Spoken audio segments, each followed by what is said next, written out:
Hello and welcome to the Folklore Podcast. I'm Mark Norman, folklore researcher and author. Before we begin this week, I just wanted to make a short announcement. In a recent survey of listeners, you told us that you would like to be able to buy t-shirts and other items from the podcast. We recently commissioned a UK illustrator, John Chadwick, one of the people behind the Folk Horror Revival Facebook group, to produce an exclusive piece of artwork for the podcast for just this purpose. He didn't let us down and has designed a fantastic piece of art around the theme of the black dog in folklore, in the style of a medieval woodcut. This, along with a t-shirt bearing the podcast logo, is now available from our website. To see the design and order yours, please visit www.thefolklorepodcast.com and click on Folklore Shop. Thank you.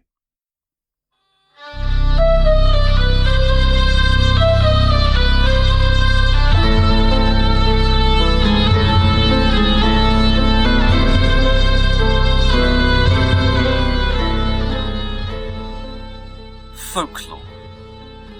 The beliefs, traditions and culture of the people. Passed on in the most part through the spoken word, folklore expresses our values, our shared ideas with others.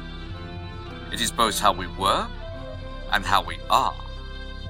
Without a record, our customs and traditions may become lost to us in the present, but under the surface, we still draw on them. We still know.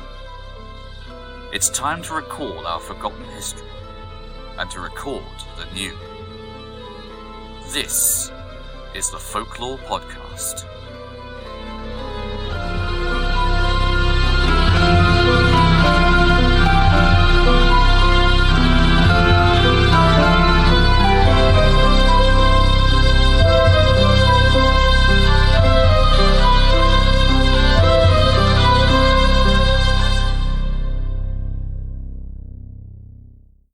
In years gone by, before we had the understanding that we have now of matters of science and medicine, human beings turned to the more supernatural to find explanations for things that they did not understand.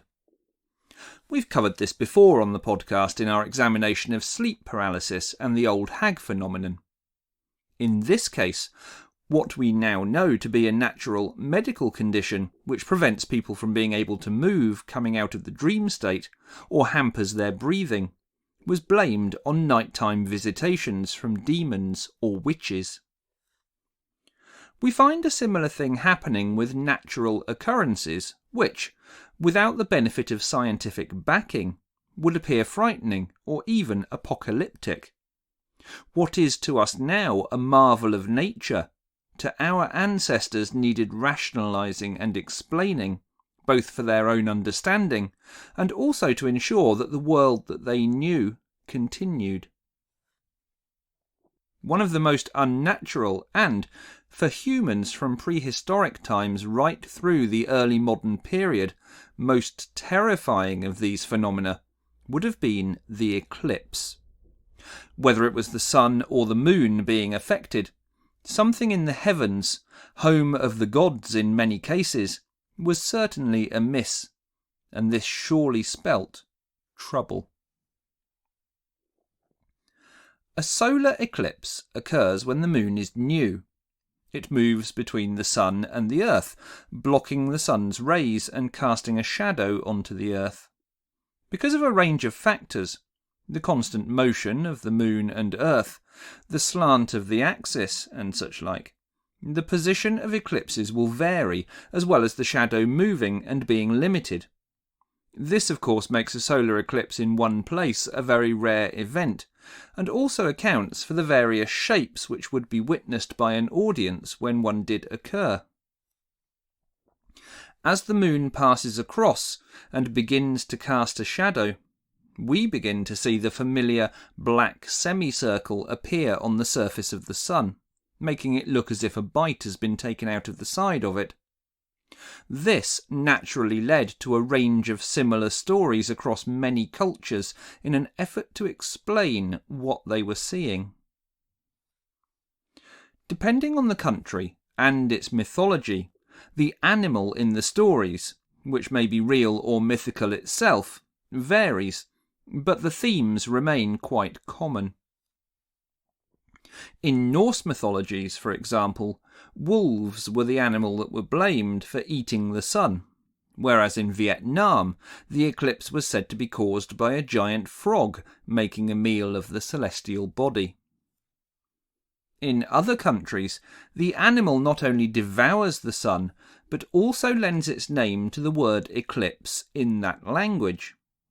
In China, as might be expected, the animal is more mythological, being a dragon of the sky. In this case, the Chinese word for eclipse, shi, translates as to eat.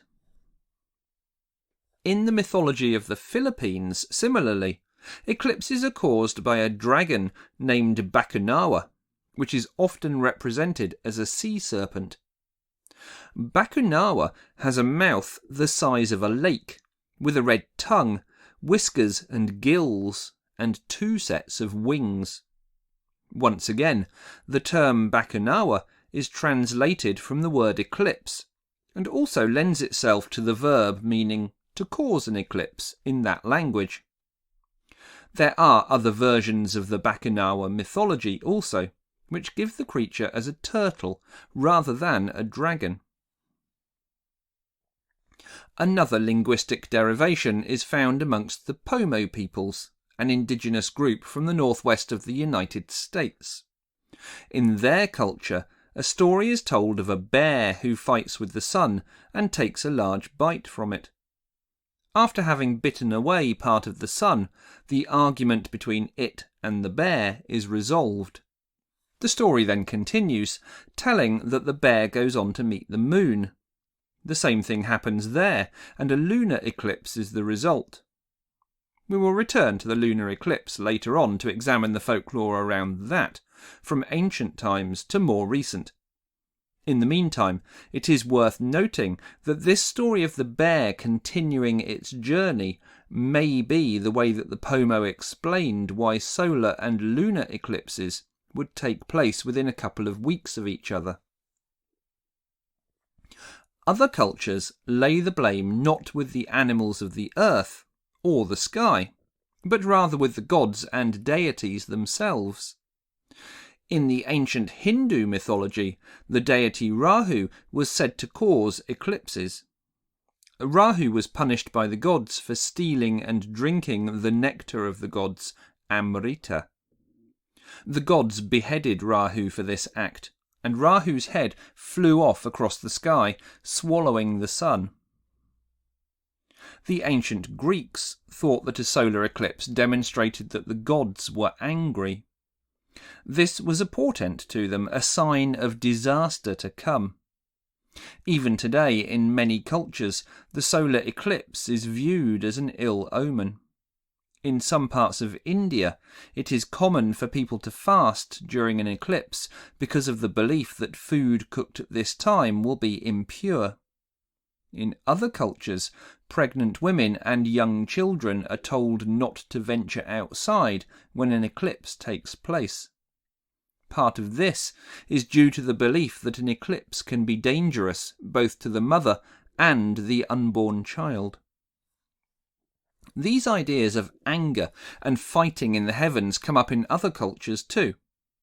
Unlike the Greeks, who believed that it was the gods that were angry, the Terwa tribe of New Mexico thought that it was the sun itself that was annoyed.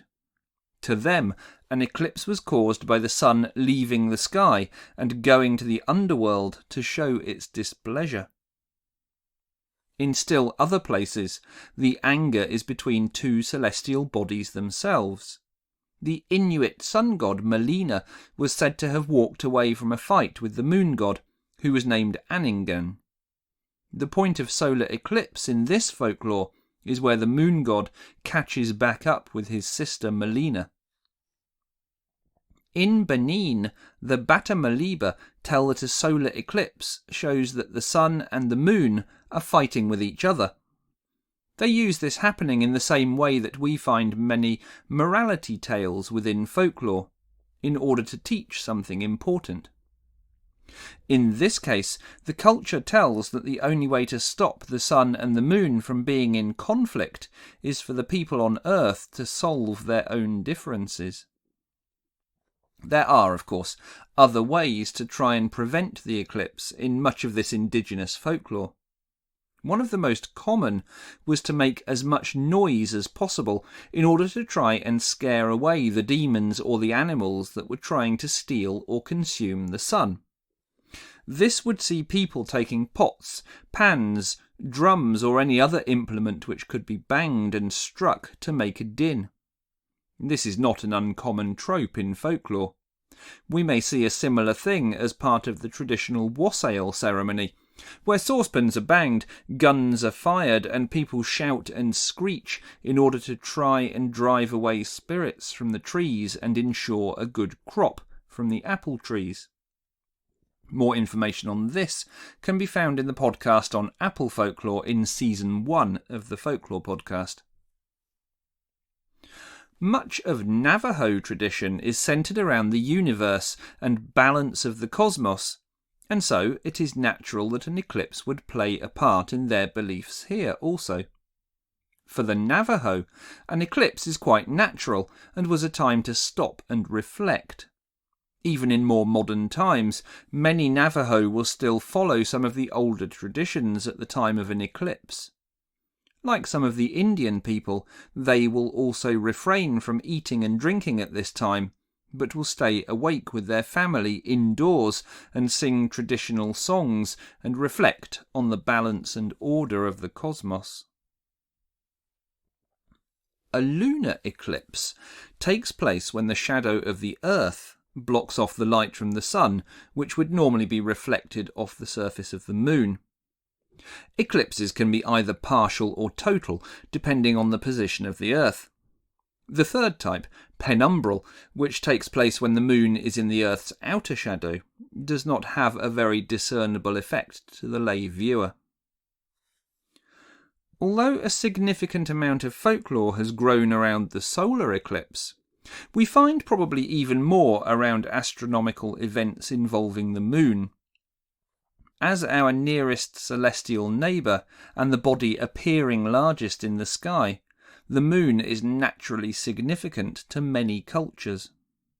There is a natural link between the Earth and moon, with the latter affecting our tides, for example, and anecdotally, our mental state in some cases. In recent times, we find a lot of discussion surrounding the various types of astronomical event which may involve the moon.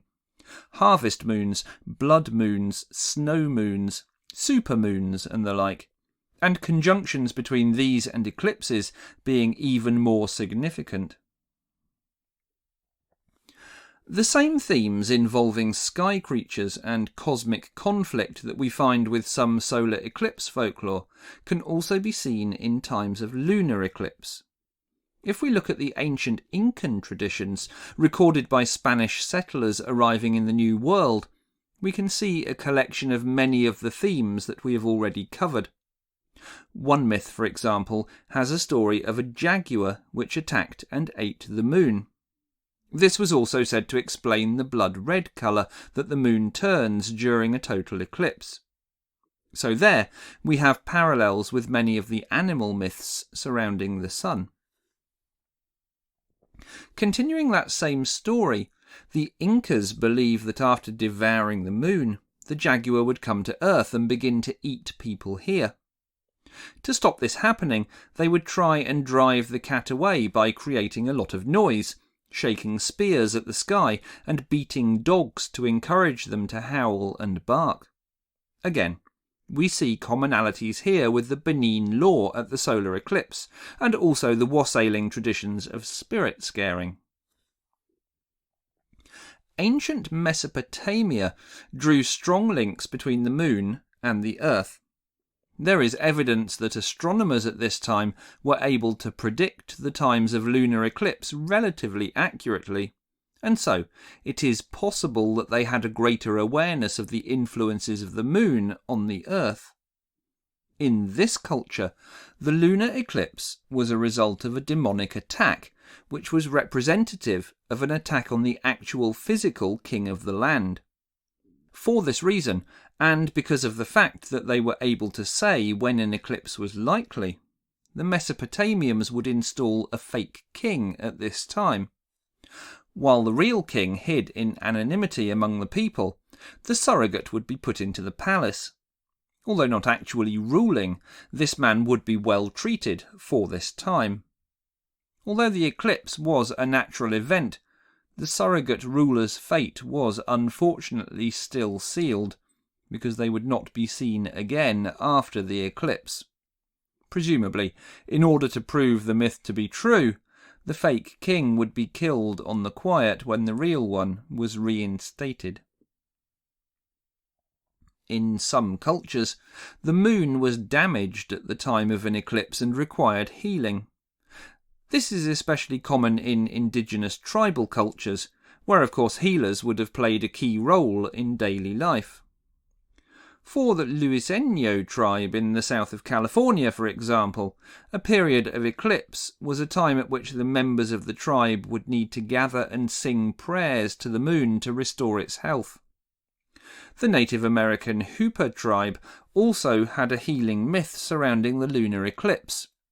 The moon, they believed, had 20 wives and many pets.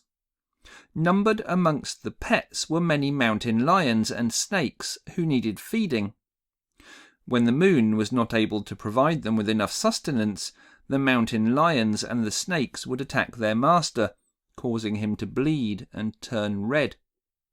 As the eclipse ended and returned the moon to normality, the Hooper believed that the wives of the moon were protecting their husband, collecting the blood and healing him, restoring him to his normal white colour. In 1504, the natural phenomenon of the moon turning red at the time of an eclipse was used to great effect by Christopher Columbus. Whereas the ancient Greeks were able to roughly estimate the times that a lunar eclipse would occur, by the 16th century the development of the almanac meant that Columbus knew precisely when there would be one. Landing in the West Indies, he was therefore able to frighten the less developed indigenous Jamaican native population into providing food and shelter for his crew. The chief of the Jamaican tribe was being less than helpful to Columbus, who told him that God was displeased at his lack of charity and was going to demonstrate his displeasure by turning the moon red before taking it from the sky altogether. As the eclipse began to show its effects, the local population became very scared. Columbus waited until the moon had nearly come out of its eclipse state, before telling the chief that God would forgive the tribe if they cared for him and his crew until they left. The chief agreed, and Columbus's crew were well looked after until they left. Because the moon does not emit its own light, a lunar eclipse is far less directional than a solar one, and so it can be seen anywhere on Earth that is in the nighttime hours when it occurs. Being more common, it naturally therefore has more folklore attached to it and culturally is more significant. To modern magical practitioners, pagans and the like, the moon is very important, and often a very strong element in the work that they do. For this reason, the time of an eclipse is seen as particularly powerful. Some of these practitioners view the eclipse as the equivalent of an entire lunar cycle in one night, because the moon essentially waxes, wanes and re-emerges in one go. In some magical traditions, therefore, any workings that are undertaken during the time of an eclipse are more powerful than normal. Conversely, others suggest that it is dangerous to do spell work during an eclipse, for the same reason, and especially if you are new to the craft. Practitioners say that because an eclipse takes place during the full moon cycle, then it is a time to undertake rituals which focus on growth and development. And naturally, it is also a good time to perform any rites which honour lunar gods and goddesses, and there are specific lunar rituals, such as the drawing down of the moon, which can be performed. Looking back through less mythological history, we can find examples where the eclipse is connected retrospectively as a warning for something which took place.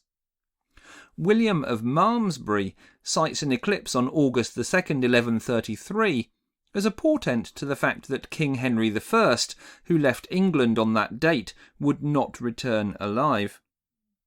Just 7 years later, on April 13th of 1140, a total solar eclipse took place, which was similarly taken as a precursor to King Stephen being removed from power.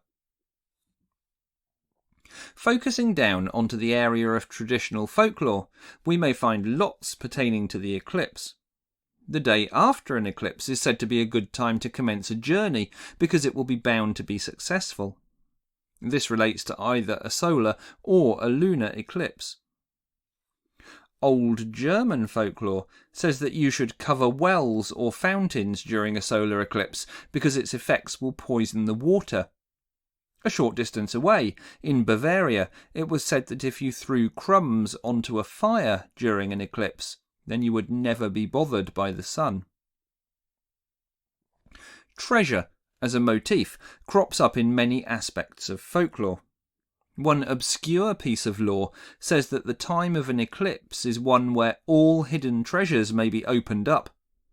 In order to be able to help yourself to any of these treasures, then you should carry a primrose with you during this time. Another old and obscure piece of lore states that children born at the time of an eclipse will be doomed to die due to the malice of another person. This is not something, of course, that is generally believed in anymore. Folklore such as this harks back to the more portentous aspects of the eclipse.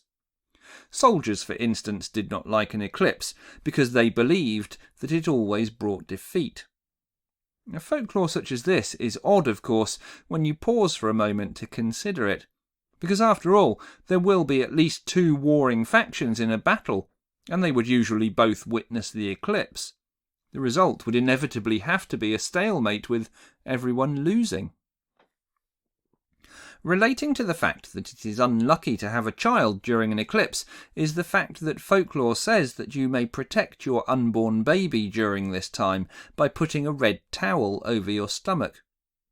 There seems to be no definite route as to why this should be the case, but it is true that both the moon and the colour red are important symbols of pregnancy and fertility. The conjunctive blood moon and supermoon event of 2016 was a fascinating occurrence which seemed to affect a large number of people. I collected a wealth of personal accounts surrounding this event from people who had experienced unusual or significant happenings around the time that it took place. In June's Folklore Bites extra episode for the Patreon subscribers of the podcast, I'll present some of these comments. Details on how to access this content are at the end of this episode. Events such as blood moons and total eclipses were seen by some not only to bring ill fortune, but to be actually apocalyptic. Some of the biblical references to these events may inform, or at least demonstrate, similar themes to lunar and solar folklore. For example, in the book of Joel, chapter 2, verse 30, we find, "And I will show wonders in the heavens and in the earth, blood and fire and pillars and smoke. The sun shall be turned into darkness, and the moon into blood, before the coming of the great and awesome day of the Lord." Fortunately, we all seem to have survived the most recent blood moon event intact, as well as a number of solar and lunar eclipses, so the Day of Judgment may not be due just yet. Astronomical events, such as eclipses of the sun and moon, are better understood by science in modern times, but still hold significance for many.